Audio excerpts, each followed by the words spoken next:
I am the Tofu Golem. Please enjoy the video. You start by confirming your project type and adding Jquery immediately. This is practical, not optional.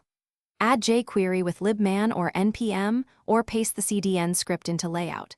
CSHTML so every view can use it. Make sure script tags load at the bottom of the page or in the bundle. This prevents DOM errors. Once done, verify the script order. Jquery must load before any plugin or custom script that depends on it. Now you connect Jquery to specific views. Open your view and push scripts into the Layout Scripts section so they run after the DOM. Wrap handlers in $document, ready or the shorthand $function to ensure elements exist. This avoids null selector issues. For server interaction, use $. Ajax with proper headers or $. Get $. Post for simple calls, and include the anti-forgery token in headers or data. This keeps client active. Finish by implementing the interactive behavior you need. Bind, click, or submit events, prevent default where appropriate, and use HTML, append, or toggle to reflect changes instantly.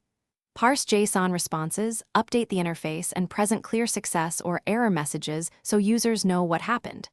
If something breaks, inspect the console and network tab, confirm script load order, and verify anti-forgery tokens. This single check fixes many problems quickly.